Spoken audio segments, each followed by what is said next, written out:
Капыр Мадаминов, Баткен облусунун Лейлек районундагы номер 3 эксперименталдык гимназиясынын директору, педагогика илимдеринин кандидаты, Кыргыз Республикасынын эмгек сиңирген мугалими.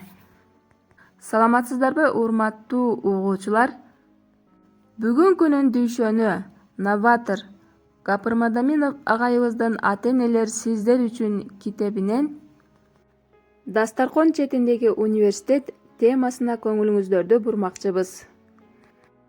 Уюткулуу улуу кыргыз элим илгертен бери эле дастаркон чекесинде отуруп көп маселелерин, көйгөйлөрүн чечишчү.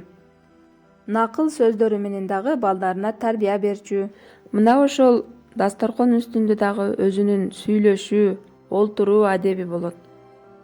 Ал эми бир үй бүлө мүчөлөрүнүн баардыгынын чогулуп, жүздөшүп олтуруучу мезгили бул дастаркон чекесинде гана болот. Үй бүлө мүчөлөрү баары чогулуп олтурган кезде ата-энелер эмнеге көңүл бөлүүсү зарыл. Дастаркон четинде чогулуп олтурган кезде айтылбоочу нерселердин биринчиси бул саясат. Эсиңиздерде болсун, саясатка эч убакта киришпеңиздер.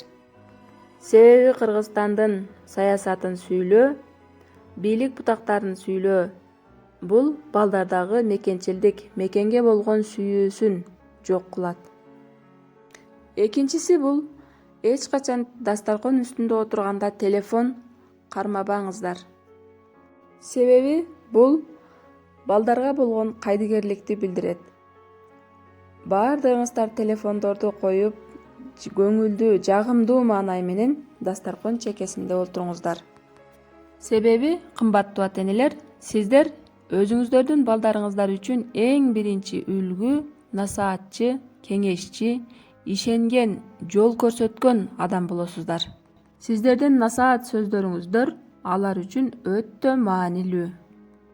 Мына ошол себептен үй бүлөдө дастаркон айланасында коноктор менен олтурганда же өзүңүздөр же балдарыңыз менен олтурганда мугалим, мектеп, китеп, көбүнчө адабий китептер билим жөнүндө сиздердин оозуңуздардан угуп барса, анын өтө чоң тарбиялык мааниси бар.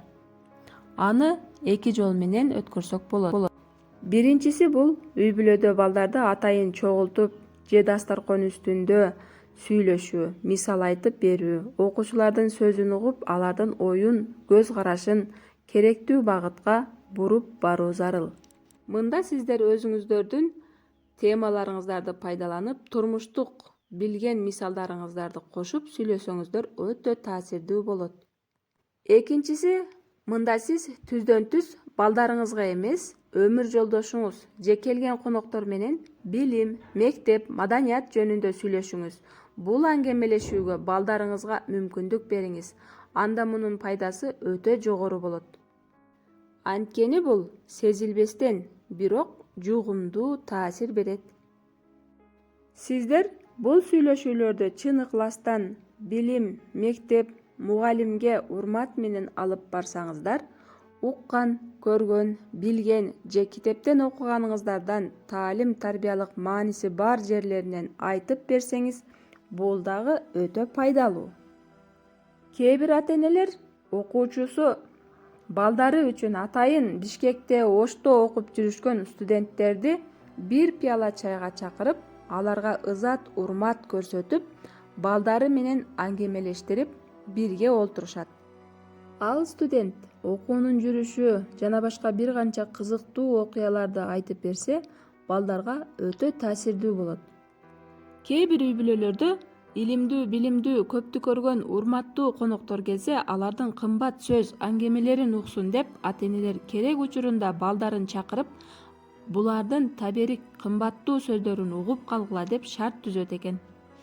Бирок булардын баарын этияттык менен ар убакта балдарды тажатып жибербестен ошол эле учурда системалуу, жөнөкөй алып баруу керек.